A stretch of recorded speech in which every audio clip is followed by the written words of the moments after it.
India गठबंधन में आदरणीय नीतीश कुमार जी होंगे और हैं वो इंडिया गठबंधन में, तो एक बार को वो प्रधानमंत्री बन भी सकते हैं।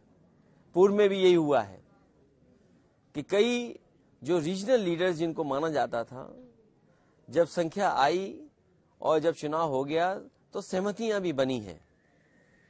अगर वो किसी और के साथ जाते हैं तो वो प्रधानमंत्री तो नहीं बनाए जाएंगे।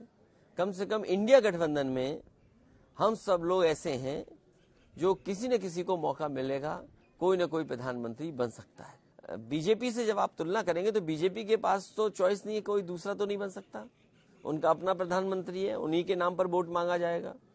जो दूसरे गठबंधन है मान लीजिए, उनके पास कम से कम चॉइस है, कोई भी बन सकता है, कोई भी दल का बन सकता है। मैं उस रेस में नहीं हूं, ना मैं इस दौड़ में हूं।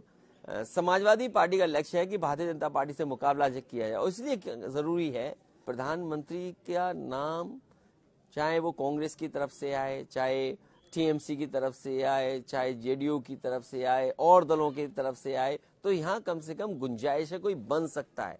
अगर दूसरे दल में कहीं जाते हैं, अगर आप एनडीए के साथ जाते हैं, तो वहां तो चॉइस ही नहीं है किसी के पास। तो आपको लगता है अगर नीतीश कुमार को संयोजक बना देते या फेस बना देते प्राइम मिनिस्टर का, तो ये नौबत ना आती जो आज नौबत आ रही है कि वो बीजेपी के साथ जाने की तैयारी कर रहे हैं? मैं समझता हूँ इसमें कांग्रेस को और पहल करनी चाहिए थी, और कांग्रेस अगर पहल करती तो ये बातें कभी नहीं आएंगी। तो जिम्मेदार हैं, बड़े नेता हैं, और उन्हीं ने प्रयास किया था शुरुआती दौर में, अगर आपको याद हो। उन्हीं के कहने पर हम सब लोग साथ जुटे थे। पहली मीटिंग ही बिहार में हुई थी, और उनका सम्मान सब करते हैं। कोई दल ऐसा नहीं है जो उनका सम्मान न करता हो। उनको संयोजक या कुछ पद देना चाहिए था? संयोजक मिल जाए, कोई और पद हो, कोई और पद बना लिया जाए। पद, सवाल पद का नहीं है, सवाल ये है कि बीजेपी को हटाना चाहिए। देना चाहिए था नीतीश कुमार को कोई ना कोई पद। क्यों नहीं पद मिलना चाहिए?